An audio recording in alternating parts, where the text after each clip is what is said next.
तारीख थी 15 अक्टूबर 1995। आसमान का राजा कहा जाने वाला double decker luxury plane Pan Am flight 6 अपने 70 यात्रियों और 7 क्रू मेंबर्स के साथ हवाई से सैन फ्रांसिस्को के लिए उड़ान भर चुका था।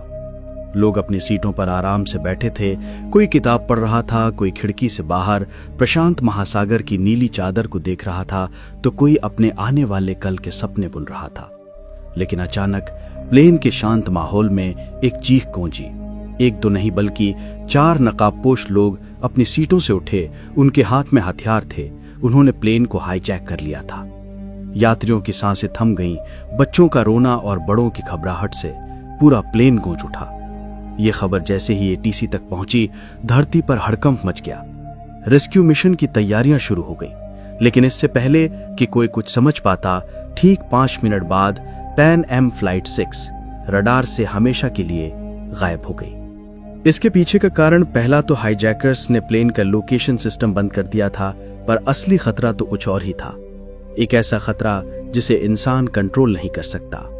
प्लेन सीधा प्रशांत महासागर के सबसे बड़े और खतरनाक तूफान टाइफून के मुंह में जा चुका था।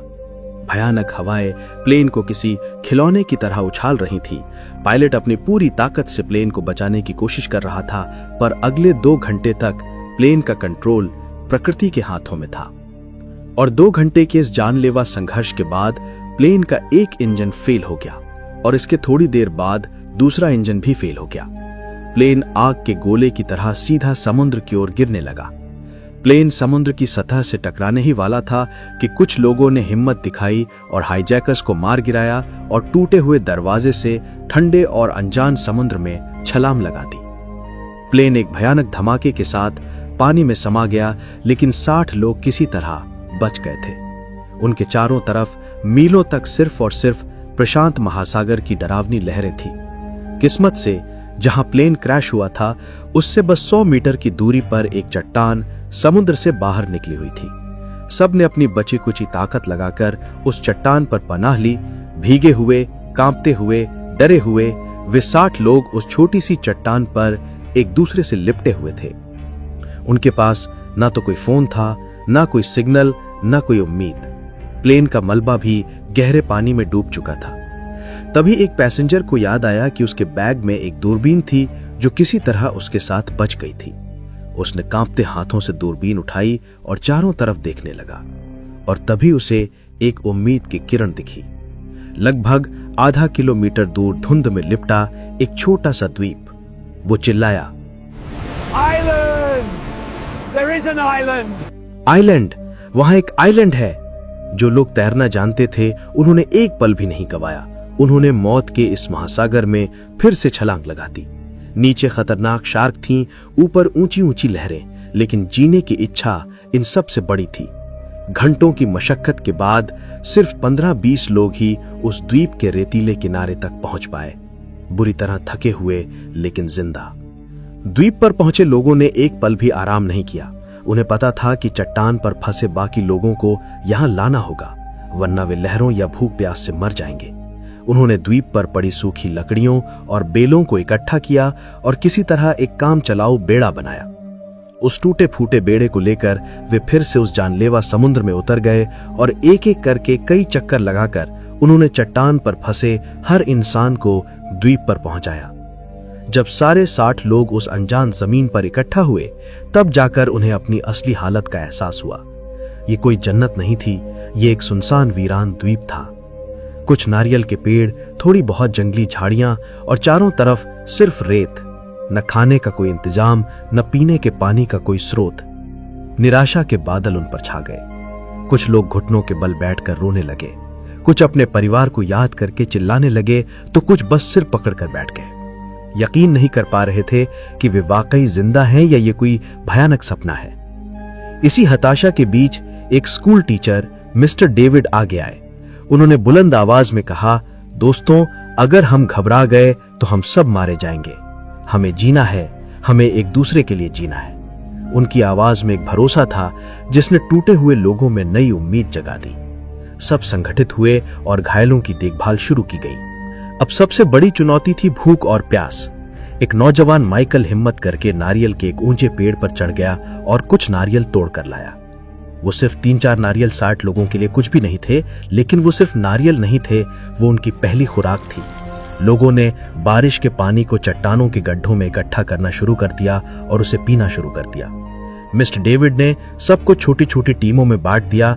एक टीम को द्वीप पर खाने लायक फल या जड़ें खोजने का काम मिला तो दूसरी टीम को शेल्टर बनाने का काम। सबसे मुश्किल काम था मछली पकड़ने का। कुछ नौजवानों ने पेड़ों की नुकीली डालियों से भाले बनाए और घंटों समुद्र के किनारे खड़े रहकर मछली पकड़ने की कोशिश करने लगे। कई नाकाम कोशिशों के बाद आखिरकार उन्होंने एक छोटी सी मछली पकड़ ही ली। उस दिन जब उस मछली को आग पर पकाया गया तो उसकी खुशबू किसी दावत से कम नहीं थी। सबने उसका एक एक छोटा टुकड़ा खाया। वो सिर्फ एक मछली का टुकड़ा नहीं था, वो उनकी पहली जीत थी। उस पल ने उन्हें सिखाया कि अब यही उनकी जिंदगी है जहां हर चीज को बांट कर जीना होगा। दोस्तों, कहानी में आगे क्या हुआ ये जानने से पहले एक छोटी सी रिक्वेस्ट है। अगर आपको ये सच्ची घटना दिल को छू रही है तो प्लीज इस वीडियो को एक लाइक कर दीजिए और चैनल को सब्सक्राइब करना मत भूलिएगा। आपका एक सब्सक्राइब हमें ऐसी और कहानियां आप तक लाने की हिम्मत देता है। और हाँ, कमेंट्स के बगल में जो नया हाइप का बटन है उसे भी जरूर दबाइएगा। दिन हफ्तों में और हफ्ते महीनों में बदलने लगे।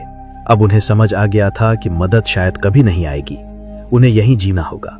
उन्होंने पेड़ों की पत्तियों, डालियों और नारियल के रेशों से छोटी छोटी झोपड़ियां बनानी शुरू कर दी।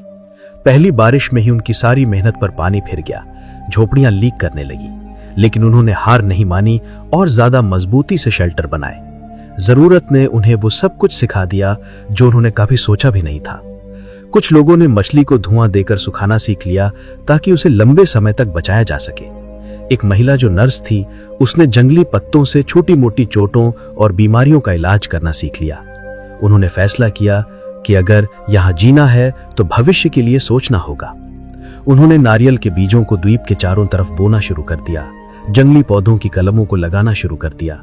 उन्होंने समुद्र के किनारे रेत पर नारियल के पेड़ों को गिराकर एक बहुत बड़ा HELP हेल्प लिखा, इस उम्मीद में कि शायद कोई हवाई जहाज इसे देख ले।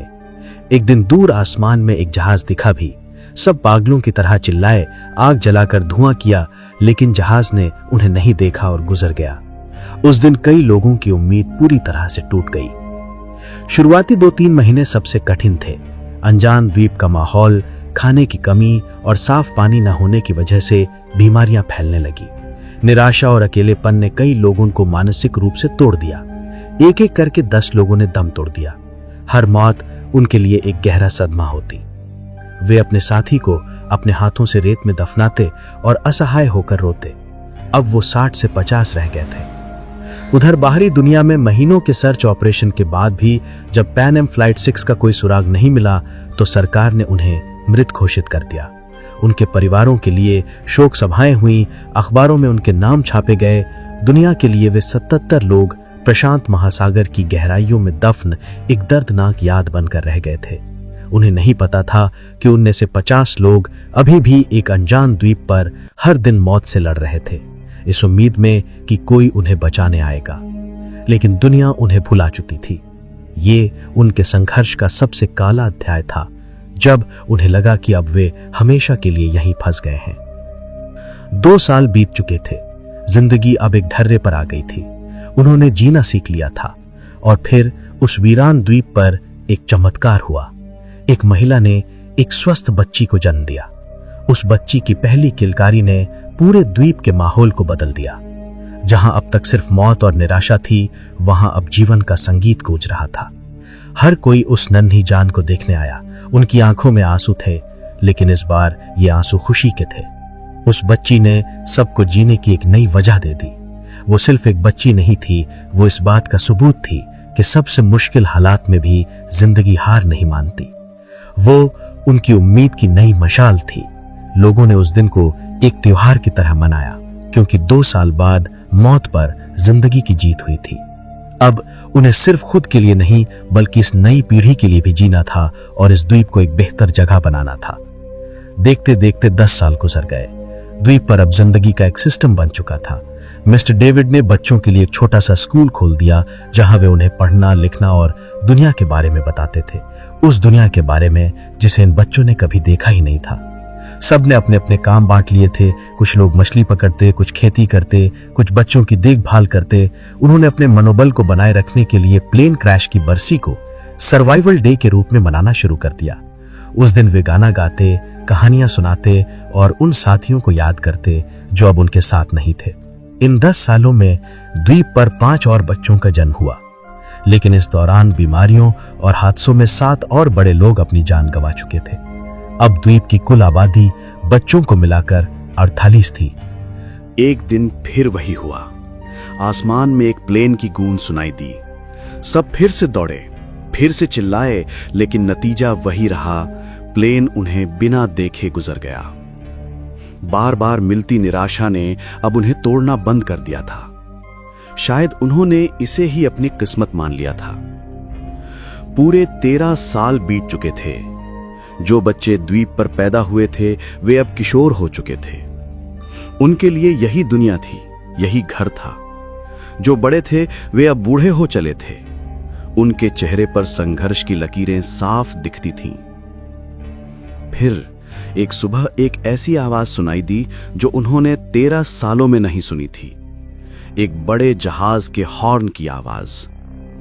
पहले तो उन्हें यकीन ही नहीं हुआ। उन्हें लगा यह भी उनका कोई वहम है। लेकिन जब आवाज दोबारा आई तो सब पागलों की तरह समंदर के किनारे की ओर भागे। उन्होंने अपनी पूरी ताकत से आग जलाई, चिल्लाए, हाथ हिलाए।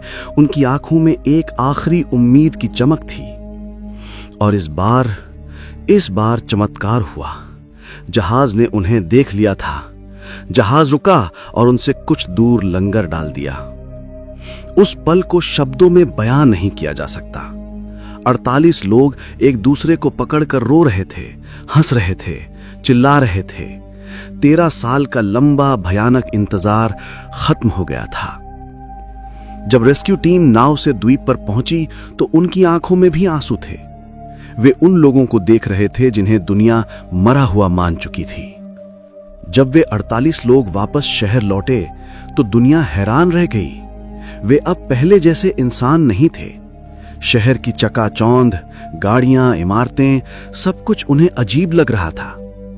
उनकी कहानी किसी को भी यकीन नहीं हो रही थी, जब तक कि एक सर्वाइवर की डायरी सामने नहीं आई।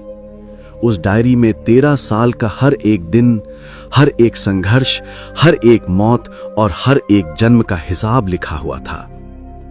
जब मीडिया ने उस डायरी के पन्नों को दुनिया के सामने रखा तो हर कोई रो पड़ा। ये इंसान के हौसले, हिम्मत और जीने की जिद की एक अविश्वसनीय दास्तान थी।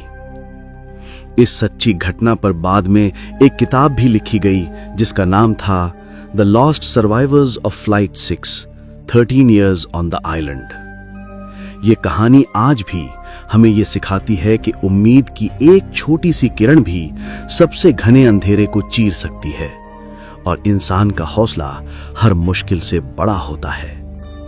दोस्तों, आपको इन 48 सर्वाइवर्स की ये दिल दहला देने वाली कहानी कैसी लगी? क्या आप कल्पना कर सकते हैं कि 13 साल एक वीरान द्वीप पर बिताना कैसा होता होगा? अपनी राय नीचे कमेंट्स में जरूर बताइएगा।